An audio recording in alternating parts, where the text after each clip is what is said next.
গোল করলেন, লাল কার্ডও দেখলেন, তারপরও যুক্তরাষ্ট্রকে নিলেন শেষ 16-তে।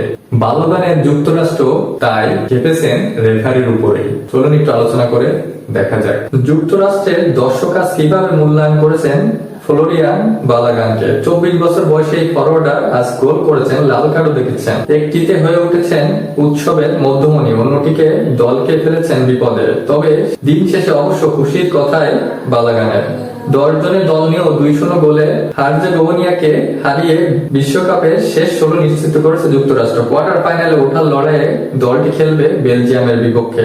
সান ফ্রান্সিসকো বে এরিয়ায় ম্যাচটি শুরু থেকেই আক্রমণের আধিপত্য ছিল যুক্তরাষ্ট্রের। শুরু থেকেই বল দখলে সুন্দর পাস এবং আক্রমণের পর আক্রমণ চালিয়েছে যুক্তরাষ্ট্র। ঘরের মাঠ বলে কথা, এক্সট্রা একটা ফ্যাসিলিটিস তো পেয়েই থাকে। সেই আক্রমণের কেন্দ্রবিন্দু যাকে বলা হচ্ছিল তিনি হচ্ছে বালাগান। লাল কার্ড দেখার আগ মুহূর্ত বালগান শট নিয়েছিল 5টি, তার 4টি ছিল গোলমুখের শট। প্রতিপক্ষের প্লান্টি বক্সের ভিতরে সব থেকে বেশি 7 বার বলে টাচ করেন এই বালগান এবং প্রথমার্ধে যোগ করার সময় সেই দুর্দান্ত ফুটবলারের পুরস্কার পায় যুক্তরাষ্ট্র এবং প্রথমার্ধে গোল করে নেয় যুক্তরাষ্ট্র। ডিফেন্ডার তারিক মোহারের মবিসের গায়ে লেগে বলটি দিক বদলে যায়। সুযোগ কাজে লাগিয়ে বাঁ পায়ের শটে গোল রক্ষকের 2 পায়ের ফাঁক গোলে বল জালে পাঠান বালগান। এবারে বিশ্বকাপে এটি তার 3য় গোল। এর আগে 2টি গোল করেন প্যারাগুয়ের বিপক্ষে। দ্বিতীয়ার্ধে দুর্দান্ত সুযোগ পান বসনিয়াও তারা গোলটা শোধ করার, কিন্তু সেই সুযোগ কাজে লাগাতে পারেননি।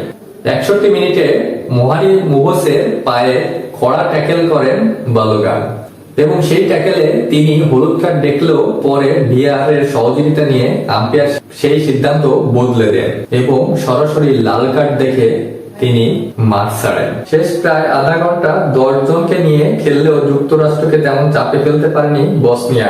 বরং 82 মিনিটে দুর্দান্ত এক ফ্রি কিক থেকে ব্যবধান দ্বিগুণ করেন মালিক। সেই গোলে জয় নিশ্চিত হয় স্বাগতিকদের। এই জয়ে 2002 সালের পর প্রথমবার বিশ্বকাপে নকআউট পর্ব ম্যাচ জিতল যুক্তরাষ্ট্র এবং বালগান জিতে নিল যুক্তরাষ্ট্রের সবার মন। এবং রেফারির এই সিদ্ধান্তকে অনেকেই বলছে যে এটা খুবই বাজে সিদ্ধান্ত হয়েছে। এই সিদ্ধান্তর বিপক্ষে অনেকে কথা বলছেন, আবার এই সিদ্ধান্ত প্রশংসাও অনেকে করছেন। আপনার কাছে কি মনে হয় এই সিদ্ধান্তটি কিভাবে মূল্যায়ন করছেন? অবশ্যই কমেন্টে জানাবেন। ধন্যবাদ।